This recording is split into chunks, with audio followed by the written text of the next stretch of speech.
Praise the Lord. Hallelujah. Ham namuktada sarga pithi malem tayong panpunu simbi ba ipa iso bu thagat seri koi patikan me pun Jesus Christ bu kai kunabo lena thagtu phondok seri. Hallelujah. Ngasi Pastor Leikoisana ihang na ngasi Father's Day nimit sida attend ba message ama katang miyang phondok kudok tamjage message si tamina si ainang miyang phondok kudok tamjagada message si kai kunabo yaba mapa haibani Honourable Father haibani hariba message mate ase kitang mayam da kudol tamjage mayam pununa tamina se adon Bible shastra wain hai Exodus chapter 20 verse number 12 ta kare hai mayam pajage honor thy father and thy mother that thy days may be long upon the land which the Lord thy God giveth thee patoi sase sona popi boisino nangna nangi ipa amasung ima bui kai kunagadabani aduga nangi punsinu sana nahana laiba lamaduda prabhuna pibi kraba lamaduda nahana punsinu sana pangani amuka hariba shastra si yemnase masi the 10 commandment ki manungda yauba ishona Moses te pigiba yathang tara te manungda manga subi yathang adune hariba 10 commandment asa sigi manung sida pigiba yathang tara sigi manung pigiba commandment asa ikoina ngasi tayungpan de hiba macha oiba khudimangna ngak phom thoi ishor khangkhaba ikoina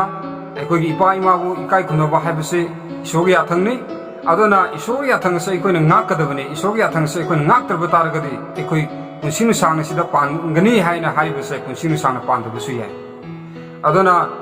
ipa imabu ikai kunaba haibase isogi apamani isona pamase kainade ipa imabu ikai kunaba haibase isogi kwaide pamani adona magi athang taragi manung yarumibni adona tayung panda ikoi se mapa oiba mama oiba singna eku popire masa ikoi bu ikoi gi pai mana ko popire tayung panda ikoi bu saunu yokpire bijare pithae soi ki bangang ki ba kya de so ma makoina api sembi dana ikoi bu kya de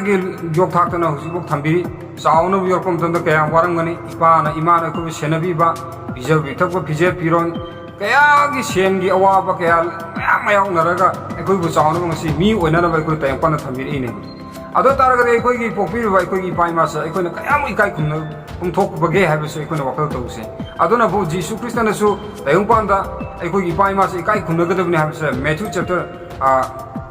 15 gi Matthew chapter 15 gi verse 4 the hairele adona su hairiba Exodus chapter 20 verse 12 to su honor thy father nangi ipabu amasu nangi honor thy mother nangi ipa amasu nangi imabu ikai kunna hai Adulbudi, that thy days may be long upon the land which the Lord thy God giveth thee.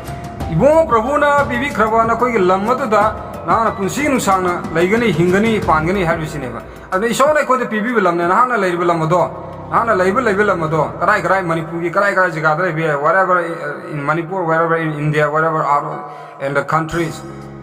I not thought I want PTV like Paka, Labi Himbaya, Aduga Nah Manipur, Labia, India from Galibay, Lano foundation of Adu and Hana Lab from the Ishon people Lamne. Adona Hana Lab Imudo, Ishona P. Imune. I the America the poem they had a complaint of Viative. I the other German the poem day. I the Canada poem day, the Japan the poem day. I the China the poem day. I the UK the I the Russia the poem day. I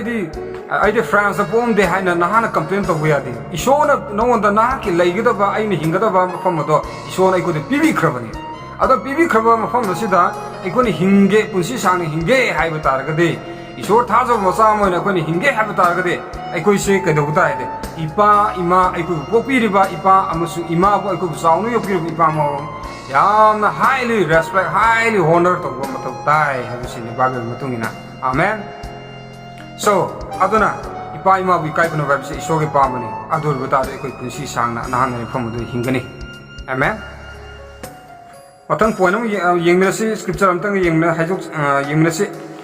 Sida Karihaya with the Leviticus, Equin Yemutum, Leviticus chapter 19, Sida Kari, Leviticus chapter 19, Sida, Bible Shastra High, Leviticus chapter 19 Gay. Verse number 3 the Karihai. Ye shall fear every man his mother and his father. Hallelujah. Ye shall fear every man his mother and his father. I say KJV King James Version in Pazariva verses version say. I the King James Version is in Zavadugine. Ye shall Nangi Ibab Amasung imabu matam punamakta kigdabani hai hallelujah praise the lord ai khoi ipa ima se kibam thoe ipa ima na popi bugine khoi hingise tayong pa hingise mak Leikoisana ai hak se ngasi ai gi popi ru ipa sina ima sina popi ru bugi dam ta ngasi tayong pa ai ni hingbang amjari bane ba ipa ima na popi ram dani hinga ngasi mayang mang do wa ngang mong amjari ba meyang mang lepang amjari ba sat pangami ba sa bang meyang unabang ngami ba sa ipa ima na ai bu popi ram bugine ba adu ta de ai bu popi ipa ima se ikai kunabulo ni ki bulo ni ikai kunabu mathok tai ipa ima na haibu de ki ni chat patai tawgunu haibu de khoi tawdab tai satganu haibu de satab tai haiganu haibu haidu tai saganu haibu sadab tai fataba tawgunu haibu khoi fatab de tawdab tai ipa ima na haibu de khoi na indaba haibu se ai khoi gi asoiba aran bane aduna ipa ima na kaidung dis masa haibu sinda fataba tambi de fataba takpi de fataba sajachalu fataba taw haina kaidung dis ipa ima na khoi de tambi ba takpi ba kaidung dis leite ba ngasi tayong pang le hingliba mapa mama oibu singna masa singbu kaidong ida fataba tambi ba haibu se amata leram lo haina ai ni khalle so aduna di isor khangdaba khangdaba punamana mapa mama oibu singna masa singbu adumati nungsi aduna di masa singbu kaida soigidi yengsenba mapa mama oiba ikoi pokpirba ikoi ipa ima se masa oiba koina respect tawduna ikai khumnaba ni kibuloina chat kina chatpata mathau tai haibu sin ikoi chatpham thoi tawpham thoi aduna ikoi gi ipa ima bi kai khumnasi ikoi ipa ima bu nungsina tawbisi luna tawbisi makoina hingni matam ikoina pijaba pithakpa ikoina darkar makoi gi darkar koina phi thonbiba sakcha bo su kai bo su sapo kai na chani bo su bijabi bitai phi im darkar ko bibi bitai ipa ima na de koi bu chauna ba koina pinge da paisa pi ora ko moin pibi sapo lebi sakcha ge pijai kairuma cha kainum chani ge lebi phi leni go lebi thonbi tawbi na la ibne ba ador de haloi ba koi gi ipa ima sa masa oi ba koina makoi gi darkar bu de koina su khangna koi dis koina chauraba masa oi ba koina chauraba matam da haloi ba koi gi ipa ima sa makoi gi darkar bu koi da masa oi ba koina mu bibi butai ikai khumna bi butai makoina haiba wa ta batai ahal oire nang ngam na waluk de nang ham do darkar oide hojide koi saure haiba targadi that you are not a good children nahti apha masa you are not good son and daughter nahti apha masa pi haiba oidre habisini balung mutung ne aduna ekona apha oige haiba targadi ekoi gi ahal oira ba ekoi gi ipai ma sa yam highly kai kumna ekoi bu mokoi bu pukhat pi bitai mokoi gi seba to bi bitai ahal or matam ahal or ba haiba se yamna solabani mokoina chaning ba tawning ba ngamdaba matam ni adai da ekoina tawbi bitai mateng pangbi bitai so aigi pa su ahal oisala aigi ma su oisala aduna mokhang kolam daba ado kon ba hore ado bata di ahan sing chaning ba phang kya sat ngamdaba do masa pangan kalli ba masa ekoina ubi bitai mokoina karai chaning bono kari tawning bono kari chaning bono kari pam bono ekoina madu tawbi bitai fulfill tawbi bitai aikoi ipa ima na de fataba tawge ana kayung disu hairu oi aikoi da ai adu chake adu yeninge fataba du tawge ada tawge adu chage haina de kayung disu hairu oi ahal oi matam haibu sidi unung si matam ni warogan matam ni mapa mo haibu sing se ahal oi budi warogale haibu se sumi aduna so aikoi su no mudi ahal oi kani nahak su ahal oi kani nahak adum naha oi gni leigini haibna te aikoi gi pokpiri ipa ima se makoi su naha oi rami hojikte ahal oi ba se aikoi su matam gi olon oirakani aduna ahangna aigi pokpiri ipa ima bu nahaki pokpiri ipa ima bu ikai khumnari budi ahangna pokchari isa sinasu ekoi bi kai khumnagani ekoi ni kai khumna dab targade ekoi ni poi bi isa sinasu ekoi bi kai khumna biroi tit for tit ya for ya ne for ne haina nana hoi hargade hoi hayu adi cheng maiti gi pawro amale cheng puru di cheng sing haiba male aduna aina tawbodo aigi sa sarun surun dusu adum madugi consequence lay hai adu thok tanabagi damukta aikoni hingli matamda so thajon cha moina aikoi pokpiri ba ipa ima se yamna highly respect tawse adu badai ko punsi sangna pangani aduna Leviticus da haibase chapter 19 ge verse 3 da haibase nahangna nangi ima amsu ipa bu kina chatkadabani hai ki gadabani hai aduna koi ipa ima bi kina chase mokoi haibin se kaidong su ipa ima fataba chalo fataba adu tawro haina kaidong su haiba takpi ba poktakpi ba thadok pa kana su leite masa sing bu kaide soi kide ngang kide ni kumni yengsalaga loini bibang atani amen Sirvisanausing, Adona, Equi, Nasi Fathers Day in Midasida, Equi Paima, Ikai Kunababisem, Asai, Quick Matone. Equina, Ipaima, Ikai Kunababise. Equina Shirikan, the Ikai Kunabia, Equi Ipaima, Lake Dramaton, the Taipan Tatutan Masai Kubutanam, Lera Sacramatunda, Ipaima, don't take Kai Kunazegi, and Lenum, the Kotozo Pangoi. Ipado Pinto Tonzage, Ipado Kayum, the Bizage, Saxaran the Bizage, Yang How the Bizaging, Sara, how the Bizage, Saring Tong the Bizage, Borom Tong the Bizage, and Bizaning Su, Kotozo Pangaroi. Adona Ikoni Paima, Vikai Kunadam Sikano, while they live on this earth, Makoina Tayumpana Pitrivi, the Hinima Tamasida, Equina, Ikai Kunagadavni, Makoina Karipamba, Koina Mukoina Karitoning Vege, Habuda Equina Taraga in Bibutai. Adona Mapamabu to Hapiba, Mapamabu, Sayhatba, Mapama, Nawang Balodaba, Tadaba, Mapabu Puba, Mamabu Puba, Mayum de Tatopiba, Kayatoriba say it's terrible, Awabani. Mabu Sanu Yopira, Mapadu, Mamadu, Puna Nabrava, Mapadu, Yum de Tantopina Nabrava, Mabu, Popidubo. Nasit, Bitrivis the Yembu, Ishor Kangba Kangdaba, Unamakim Rak the Yembu.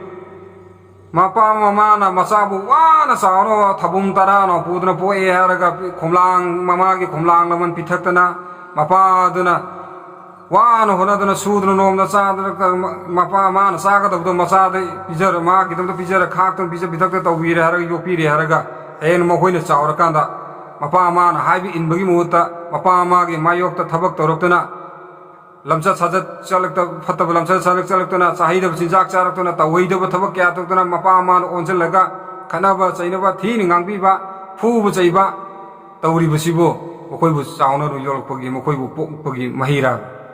Tayumpantangasi, Mapamaman, Masasum, Pui say, Mapamasum, Punanaba, Mapamasum, Mayum de Gitantopinanaba, not there. The Amalady, Mapamasim. Mapa Mama Oibakaya si Mayum lay from the Masasing the Tantopiba. You Tatelaga Pur Tantorapa. Visioning the Ba Mapama would tucking the Ba Masaka alley, Mapamabu, visioning the Pitaking the Ba, yoking the Ba, Ado Masaka alley. Ado Powakane, Ado Equina Madu Lale and condemned of the Nate. Ado according to the Bible, Sastramuduna Habidi, Mapama Oibasing say, Masa Ibaquina, Yopiduna Tapiduna. Is a Bitatana, Nuan and Luna to with him big Davini Habisini. Luna Punch Adurkan Punchi Sangani. I experienced that I am Tenere, Mapama Buluna Taudoba, Mapama Butina Seba, Pubakaya Toba, Masim, Masakaya, Naun Pusi Kim Kibakaya Kui. Mase, Bible Hamusumi. Aduna, Deuteronomy chapter 5K, verse number 16 the Karihai.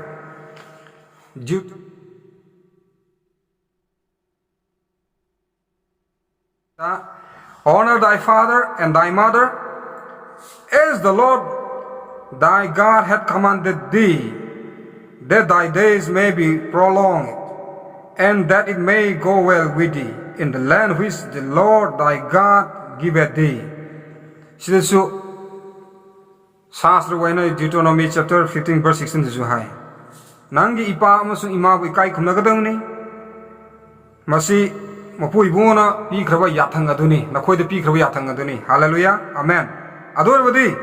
nahanga mapu ibuna pina pi kraba laipak lamadu da nahang la leiba lamadu da nahak unsinu sangna pangani hingani leigani hai mi je singma kana su yaude nahawani singma kana su yaude sahi je sam chani dang chani jahunga unsiradi chawnga ga Natraga Sungsibu Sivana, the Dihana Kanmami, Angler Godini. She was a palm, casually or morning him the palm. Ado Kushi.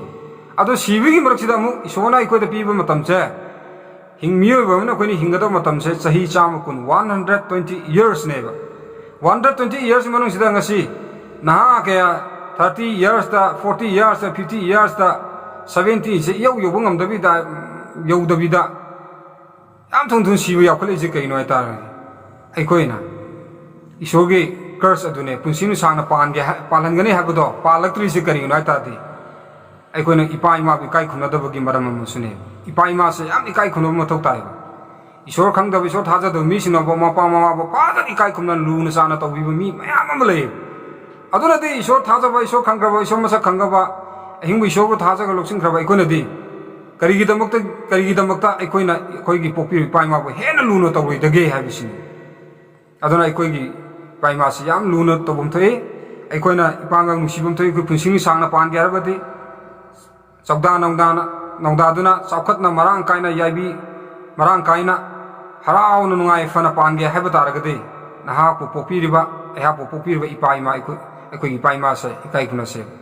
ꯑꯩꯈꯣꯏ ꯏꯄꯥ ꯏꯃꯥ ꯏꯀꯥꯏ ꯈꯨꯝꯅꯕ ꯍꯥꯏꯕꯁꯦ sir ꯃꯇꯨꯡꯗ ꯏꯀꯥꯏ ꯈꯨꯝꯅꯕ ꯌꯥꯕ ꯅꯠꯇꯦ ꯏꯄꯥ ꯏꯃꯥꯅ ꯁꯤꯔ ꯃꯇꯨꯡꯗ ꯏꯀꯥꯏ ꯈꯨꯝꯅ ꯀꯥꯟꯅꯗꯦ ꯉꯁꯤ ꯄ꯭ꯔꯤꯊꯤꯕꯤꯒꯤ ꯆꯠꯅꯕꯤꯗ ꯑꯃ ꯂꯩꯌꯦ ꯏꯄꯥꯅ ꯍꯤꯡꯂꯤꯉꯩꯗ ꯄꯤꯖꯅꯤꯡꯗꯕ ꯃꯄꯥ ꯃꯃꯥꯗꯨꯅ ꯍꯤꯡꯂꯤꯉꯩꯗ ꯄꯤꯖꯅꯤꯡꯗꯕ ꯍꯥꯏꯇꯥꯔꯦ ꯃꯄꯥ ꯃꯃꯥꯗ ꯍꯤꯡꯂꯤꯉꯩꯗꯗꯤ ꯀꯔꯤꯝꯇ ꯇꯧꯕꯤꯗꯕ ꯃꯄꯥꯅ ꯍꯥꯏꯕꯁꯨ ꯇꯥꯕꯤꯗꯕ ꯃꯃꯥꯅ ꯍꯥꯏꯕꯁꯨ ꯇꯥꯕꯤꯗꯕ ꯐꯤ ꯑꯃ ꯊꯣꯟꯕꯤꯗꯕ ꯀꯔꯤꯝ ꯇꯧꯕꯤꯗꯕ ꯍꯥꯏꯇꯥꯔꯦ ꯅꯣꯏ ꯍꯤꯡꯕꯗꯣ ꯅꯣꯏ ꯆꯥꯛ ꯈꯔ ꯄꯤꯖꯔꯤ ꯑꯗꯣ ꯌꯨꯝꯗ ꯑꯍꯜ ꯑꯣꯏꯅ ꯅꯣꯏꯗꯤ ꯌꯨꯝ ꯁꯪꯗꯅ ꯑꯗꯨꯝ ꯂꯩꯒꯗꯕꯅꯦ ꯅꯣꯏ ꯂꯩꯐꯝꯗꯣ ꯂꯩꯌꯨ ꯍꯥꯏꯅ ꯑꯗꯨꯝ ꯇꯧꯕꯤꯕ ꯍꯌꯦꯡ ꯃꯄꯥꯗꯨꯅ ꯃꯃꯥꯗꯨꯅ ꯁꯤꯔ ꯃꯇꯨꯡꯗꯗꯤ ꯅꯨꯡꯁꯤꯕ ꯁꯥꯗ꯭ꯔꯣ ꯑꯣ ꯈꯣꯡꯅ ꯑꯣ ꯄꯥꯖꯤ ꯍꯣ ꯕꯥꯕꯥ ꯀꯔꯤꯗ ꯆꯠꯂꯤꯅꯣ ꯆꯥꯛ ꯑꯩꯈꯣꯏ ꯀꯅꯥꯗ ꯁꯤꯟꯅꯔꯝꯒꯦ ꯀꯔꯤꯗꯕꯨ ꯆꯠꯂꯤꯅꯣ ꯍꯥꯏꯅ ꯑꯣ ꯈꯣꯡꯅ ꯀꯞꯄ ꯃꯃꯥ ꯁꯤꯔꯀꯥꯟꯗꯁꯨ ꯑꯣ ꯏꯃꯥ ꯄꯂꯦꯝ ꯏꯃꯥ ꯅꯪꯒꯨꯝꯕ ꯏꯃꯥ ꯐꯪꯉꯔꯣꯏ ꯄꯟꯊꯧ ꯅꯪꯒꯨꯝꯕ ꯄꯟꯊꯧ ꯐꯪꯉꯔꯣꯏ ꯑꯩꯈꯣꯏ ꯀꯅꯥꯗ ꯏꯄꯥ ꯀꯧꯅꯤ ꯀꯅꯥꯗ ꯏꯃꯥ ꯀꯧꯅꯤ ꯑꯣ ꯈꯣꯡꯅ ꯁꯤꯔꯀꯥꯟꯗꯗꯤ ꯀꯞꯄꯦꯕ ꯁꯤꯕ ꯅꯨꯃꯤꯠꯇꯗꯤ ꯑꯗꯨꯒ ꯑꯃꯨꯛ ꯀꯔꯤ ꯇꯧꯔꯦ ꯍꯤꯡꯂꯤꯉꯩ ꯃꯇꯝꯗꯅꯤ ꯃꯄꯥ ꯃꯃꯥꯗꯣ ꯊꯧꯋꯥ ꯁꯥꯗꯕꯤ ꯄꯤꯖꯅꯤꯡꯗꯕꯤ ꯄꯤꯊꯛꯅꯤꯡꯗꯕꯤ ꯃꯄꯥ ꯃꯃꯥꯅ ꯍꯥꯏꯕ ꯏꯟꯗꯕꯤ ꯂꯝ ꯍꯦꯟꯗꯅ ꯇꯧꯗꯅ ꯂꯩꯔꯦꯕ ꯁꯤꯔꯀꯥꯟꯗꯗꯤ ꯅꯨꯡꯁꯤꯕꯗꯣ ꯐꯥꯎꯂꯛꯑꯦꯕ ꯁꯤꯕ ꯅꯨꯃꯤꯠꯇꯨꯗꯗꯤ ꯑꯣ ꯈꯣꯡꯅ ꯀꯞꯄꯦꯕ ꯃꯄꯤ ꯏꯔꯥ ꯆꯦꯟꯕ ꯃꯈꯩ ꯁꯩꯊꯥꯗꯅ ꯀꯞꯈꯠꯂꯛꯑꯦꯕ ꯑꯗꯩꯗꯤ ꯀꯩꯗꯧꯔꯦ ꯑꯃꯨꯛ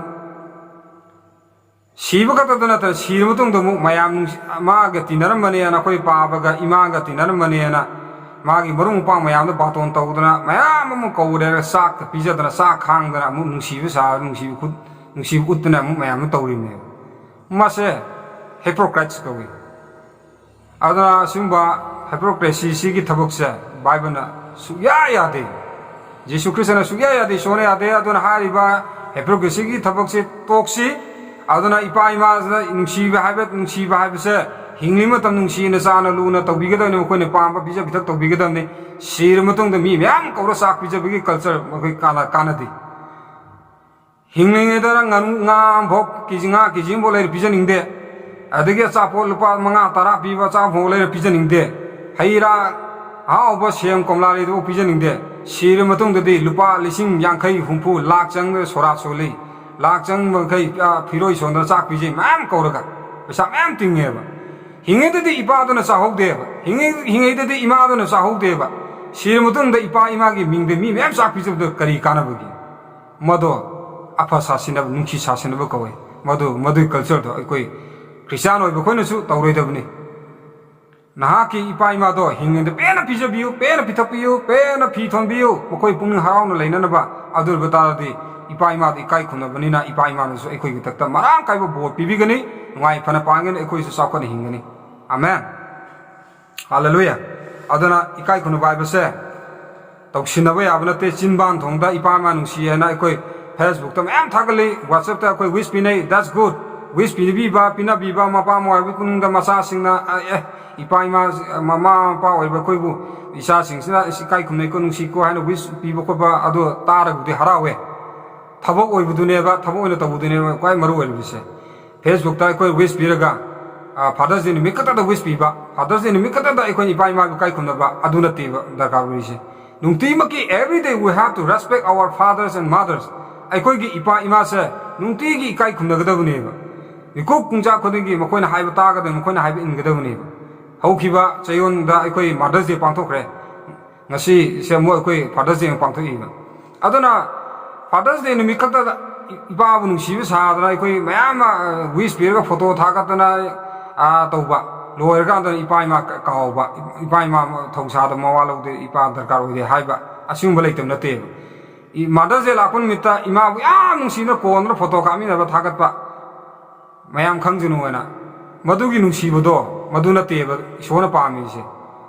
love from bottom of your heart ꯅꯍꯥꯛꯀꯤ ꯊꯃꯣꯏ ꯂꯀꯥꯟꯗꯒꯤ ꯊꯃꯣꯏꯁꯦ ꯅꯨꯡꯁꯤꯅ ꯏꯄꯥꯒꯤꯗꯃꯛꯇ ꯏꯃꯥꯒꯤꯗꯃꯛꯇ ꯊꯕꯛ ꯈꯨꯗꯣꯜ ꯑꯃꯠꯇ ꯄꯤꯕꯤꯕ ꯂꯨꯅ ꯇꯧꯕꯤꯕ ꯅꯨꯡꯁꯤꯅ ꯍꯔꯥꯎꯅ ꯁꯦꯕꯥ ꯇꯧꯕꯤꯗꯨꯅ ꯊꯝꯕꯗꯨꯅꯦꯕ ꯃꯔꯨ ꯑꯣꯏꯔꯤꯕꯁꯦ ꯑꯗꯨꯅ ꯑꯗꯣꯝꯒꯤ ꯄꯣꯛꯄꯤꯔꯤꯕ ꯏꯄꯥ ꯏꯃꯥꯕꯨ ꯅꯨꯡꯁꯤꯅ ꯂꯨꯅ ꯆꯥꯟꯅ ꯇꯧꯕꯤꯁꯦ ꯐꯥꯗꯔꯁ ꯗꯦ ꯂꯥꯛꯄ ꯅꯨꯃꯤꯠ ꯈꯛꯇꯗ ꯃꯥꯗꯔꯁ ꯗꯦ ꯂꯥꯛꯄ ꯅꯨꯃꯤꯠ ꯈꯛꯇꯗ ꯏꯀꯥꯏ ꯈꯨꯝꯅꯕ ꯑꯣꯏꯅ ꯋꯤꯁ ꯄꯤꯔꯒ ꯑꯩꯈꯣꯏꯅ ꯐꯣꯇꯣ ꯊꯥꯒꯠꯄ ꯐꯦꯁꯕꯨꯛꯇ WhatsApp to wish people katuna maru ibnate madu la le habnate naki apambani that's your right naki naki apamba naki mawni adude khoni thingba yade torumusum mayam da su wish biba ipai ma da su akoina mayam da sakta khu dumaina thabok oina khone tawdongni nuti khaktagi sorry father je lakun mi ta mother je lakun mi khata da ipai ma nungsi bane du natta nuti nungsi gidamne miku punja nungsi gidamne then amana kai hai macha oi basingna mapa ma bi kai khun wai base aikoi gi thone aduga mapa oi basing su macha sing bi kai khun gidamne macha sing bu kai khun ba taragadi macha oi basing su mapa ma bi kai khun nar kani ba asi mapa kaya na adu mai kai khun ba ya ba mapa ai base honorable father ai base karina ta de asi mapa kaya na macha sing thi thi sei bi ba thi nga mo imang to mang khang dona sei ba ati thi ba akape phattaba chin thi ba wahi kya pa ko wahi kya sina raga saba thapagi maram da panduna ngang bi ba sei bi ba aduga masa singbu aphomong du yokhat bi ba pun thogat bi bai muhta te tin ngang bi ba mapa kya leitam nati asum bosina ngasi mana poi masa duna kari khalam gadage ai pa se nuti gi ima se ai mo ti sing ti ngang e adule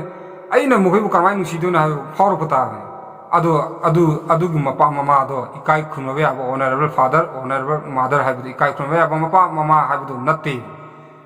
ado tare mapa ikai khunwe aba mapa ikai khunwe aba mama ohange habi taragadi ai hang na poi bi isa se ai nu si ikai khunna nungsi na lu na chana to bi batai lu na to bi ba na mokoina number 4 chage haraga ekta lebi do nate guli chage ra paisa pi lebi do nate youth care paisa pi do haraga ipa masa isa lu tawrim ne hana adu to adu gi nate makoi wa ta batai makoi gi tana batai makoi lu sana nu sinu isa singbu kai de soi ge dingang khode gi han isa singbu tambi afawa paktak tambi batai makoi gi loina batai makoi tinaraga afawa isa singbu afawa society da eno orek na bigi da mapa mama oina isa singbu afawa paktak tambi duna takpi duna luna tabi batai Christian oiraba jisu thajaba koina aikoi pokpa isa singse mapa afawa ikai kunwa mapa mama mo henge ba targati aikoi isa sing tasin khomjan duna pranha tongmina duna devotion tongmina duna bible pamina duna bible tambi duna aikoi je fellowship tongmina duna nunga ai nungsina haraun isai sakmina da thagatmina duna isogi ma oiba adumba God's family isogi imung mo oina ikai khumna ba yaba amo oina aikoi se nunga isa singbu nunga ai na luna sana tobir kanda mapa masa sing duna aikoi gi isa sing mapa mama oiba aikoi busu luna sana tobir kani aikoi ne thine chaibiringi saba thok panmoi ngang ba khai thin ngang bi targadi masa oibu sinu su waro ba chaibu ta kanda mapa wa busu ikai khumna ba se lei oi adana aikoi bi kai khumna ngi ha ba targadi masa sing na aikoi kai khumna ngi ha ba targadi mapa oibu khudimangna aikoi poi ba sa sing busu ikai khumna bi batai haraun lun sana to bi batai nungsing sibo wahi tambi batai isor de bible shastra gi afa phak tak sing se tambi batai adun kanda akoi ikai khuna bas ama kai khuna se le kanda afa ba nungai afa yumban punsing sang bai budo mapa da su mama da su masa sing su lon mukta leigani amen hallelujah aduna loisalakoda kare hai Ephesians chapter 6 ki verse 2 the kari hai ta Ephesians chapter 6 ki verse 2 na aikoi da tambi se kai na haragadi honor thy father and thy mother Ephesians chapter 2 verse 6 ang pajagi ko honor thy father and mother which is the first commandment with promise ai asai Exodus chapter 20 verse 12 ta prabhu na 10 commandment yathang tara da pi khiba ipa ima bi kai khunau haibu yathang na do Ephesians chapter 6 ki verse 2 da su honor thy father na ki ipa amasung ima bu kai khumnau masi bo ma ki wasakraba han ba ma ki yathang ni hai hallelujah the commandment han ba yathang se kaino isona pi ma ki yathang se the great commandment se ma ki adumba yathang adu di karino arge a first commandment se kaino ipa ima bu kai khumna ba hai busini tayong panda leba ipa ima se ekoi kai khumna ba kanda ekoi punsing sana pangani hai bisi sini adana ikoi nungai fana pange ha bata de tayong panda ei ba ku popi pai mai kai khuna batai sargada le bi pa usi kai khuna batai amen then masa ibu khuding na mapa mama bu kai khuna ba bise so tha ja ba ikoi gi punsi da ikoi yam moroi ba thaba amane ba so tha ja ba jisu tha ja khraba christian oi khraba ikoi punsi da ꯑꯩꯈꯣꯏꯕꯨ ꯄꯣꯛꯄꯤꯔꯤꯕ ꯏꯄꯥ ꯏꯃꯥꯕꯨ ꯃꯆꯥ ꯑꯣꯏꯕꯁꯤꯡꯅ ꯏꯀꯥꯏ ꯈꯨꯝꯅꯕ ꯑꯗꯨꯝ ꯀꯥꯟꯗ ꯃꯤꯁꯤꯡꯅ ꯑꯩꯍꯥꯛꯄꯨꯁꯨ ꯏꯀꯥꯏ ꯈꯨꯝꯅꯔꯒꯅꯤ ꯏꯃꯥ ꯁꯤꯒꯤ ꯅꯨꯄꯥꯁꯦ ꯃꯄꯥ ꯃꯃꯥ ꯏꯀꯥꯏ ꯈꯨꯝꯅꯗꯕꯅꯤ ꯃꯄꯥ ꯃꯃꯥ ꯊꯤꯅ ꯆꯩꯕꯅꯤ ꯃꯥꯕꯨ ꯏꯀꯥꯏ ꯈꯨꯝꯅꯔꯨꯅꯨ ꯍꯥꯏꯔꯛꯀꯅꯤꯕ ꯑꯗꯣ ꯑꯩꯅ ꯏꯄꯥ ꯏꯃꯥꯕꯨ ꯌꯥꯝ ꯂꯨꯅ ꯆꯥꯟꯅ ꯃꯤꯃꯥꯡꯗꯁꯨ ꯐꯖꯅ ꯕꯕꯥ ꯏꯃꯥ ꯁꯦ ꯀꯔꯤ ꯇꯧꯁꯤꯒꯦ ꯀꯔꯤ ꯇꯧ ꯕꯕꯥ ꯏꯃꯥ ꯀꯔꯤ ꯄꯥꯝꯃꯤ ꯍꯥꯏꯅ ꯂꯨ ꯆꯥꯟꯅ ꯇꯧꯕꯤꯔꯀꯥꯟꯗ ꯑꯁ ꯃꯥꯗꯤ ꯃꯄꯥ ꯃꯃꯥꯕꯨ ꯐꯖꯅ ꯂꯨꯅ ꯇꯧꯕꯤ ꯃꯥꯗꯤ ꯐꯖꯅ ꯏꯀꯥꯏ ꯈꯨꯝꯅꯕ ꯃꯃꯥ ꯃꯄꯥ ꯏꯀꯥꯏ ꯈꯨꯝꯅꯕ ꯃꯄꯥ ꯃꯃꯥꯕꯨ ꯌꯥꯝ ꯅꯨꯡꯁꯤꯕ ꯃꯆꯥꯅꯤ ꯑꯗꯨ ꯃꯤ ꯑꯃꯅꯤ ꯍꯥꯏꯕꯁꯦ ꯑꯩꯒꯤ ꯇꯧꯗꯨ ꯃꯤꯅ ꯇꯝꯃꯛꯀꯅꯤ ꯅꯍꯥꯛꯀꯤ ꯅꯇꯧꯗꯨ ꯃꯤꯅ ꯇꯝꯒꯅꯤ ꯑꯗꯨꯝ ꯀꯥꯟꯗ ꯃꯤꯅ ꯇꯝꯖꯕ ꯌꯥꯕ ꯑꯗꯨꯝꯕ ꯃꯤ ꯏꯁꯣꯔꯒꯤ ꯃꯆꯥ ꯍꯥꯏꯕꯗꯣ ꯑꯣꯏꯔꯛꯀꯅꯤ ꯑꯗꯨ ꯃꯤꯅ ꯍꯥꯏꯅꯒꯅꯤ ꯑꯗꯨꯅ ꯕꯥꯏꯕꯜꯅꯁꯨ ꯀꯔꯤ ꯍꯥꯏ Matthew chapter 15 gi verse number 4 da kari hai Matthew chapter 15 gi verse 4 da pazage Matthew chapter 15 verse 4 da for God commanded saying honor thy father and mother and he that curseth father or mother let him die the dead sida yam luba amakak yawi Jisu Kristana piramba yathangni Jisu Kristana tambiramba magi paktak sida karino hargadi maram maduna hairi maram maduna isorgi yathang God for God commanded isona yathang tobire karamba yathang no tobikrab yathang do isona yathang maram maduna isona yathang tobiduna sum hai honor thy father na ki ipa amasung ima bu kai khumno aduga mapa mama bu sira piba macha ado sira piba mahak ado mahak shisanu ai yam luba macha oi besingna ki gada se kai no aga de sigi verse ne bu ko mapa ma bu tine chaiba sirapi ba a darkar oi de nana koi kari do popira me no akoi simai popira me su akoi wa na popira me bra na sirapi ba macha ai ne popiram do su noi na popiram do simai na hingde sar gude pi da hatok pi bi adro ga na mapa ma da session ba sirapi san ba lei Noi je fattabi pai mani noi gumba pai ma de oi de sar gudi ai sijagrage ga na macha singna sei bangang sawi ne ga na yan tai ado macha de singna ado hai wa da ma bu popi ma pa ma da kari khalam gud gi oh matham oi de kai rang gud ni ai koi na wa ma bu chaw na na pi nge de gi ho na ma bu yopi na thak pi de kai de soi ge de ngang ge de yopi na thak na wa play tana lo ani pithon bi na thak de to bi re araga masi gi sound ba condition de ma phi masi yono hona bi ra pa mama mapa oi ba khoi sibu jok thi na ngang ba sibu cha si karam ba mapa mama ai ko gi thamoi de pen ga doino ha bi se thabak to khutum suraga mapa ma de kap ta pi ta khanglam ngani sirbi chanau sing aduna mapa mama bu sirap to ba asa sing do bible na hai Jisu Kristna tambiram ba atang ni isona pi khraba yathang adu na maram aduna pi khraba yathang aduna asum na hai na ki ipa amasu ima bu kai khumnau aduna mapa ma bu kai khumnau aduga mapa ma bu thina chaiba sirapi ba adumba masa ado ma sisanu hai sisanu hai bese sinangoi wafum nati ko sirapi ba masa da hai bane sirapi de nak siroi na na ma ipa ma bu thina chaidraba ipa ma bu sirapi draba ipa ma bu lu na chana tawbirba sui siroi nahak kunsi sana nuai ni sona pigriba sahi sam kundugi manung nuai fana na pa hingane sirapu piraba ipai ma bu sirapi thine chairba torbu taragade akshi ba biside khangdre odu isoi kutalere babna harmane so aduna aikoina ipai ma bu ikai khunba bhai bese aikoi gi thaune ipai ma bu aikoi luna chana tause ipai ma bu ikai khunba se Mother's Day aikona lakuna mi khata da ipai ma bu kai khuna ba nataduna aikona numit nuti khuding gi ipai ma bu lu chana to bidana makoi seba to bidana makoi yathang ngak na makoi haibu khuding induna isor gi macha moina ipai ma kai khuna aikoi harauna nuaina leimina si habse aina am da thamjaningi adan shastra waina hai ipai ma kai khuna ba macha do si sangna pangani nuai fana pangani habsini adam ramadana asigi takraba message se tabiri ba khuding matak to mapane do bopi boisino isor minglena sakot boisino adura ikoi afaba mama pai bu kai khunba masa sing oiduna pithri nungai phana sogi thawul tawduna ipai magi seba to nungai ni himna si haduna Pastor Mark Leikoisana ayahna yang from the telebo message khudol tamjabani so na koi kuding matak tam pana do bopi boisuna amen.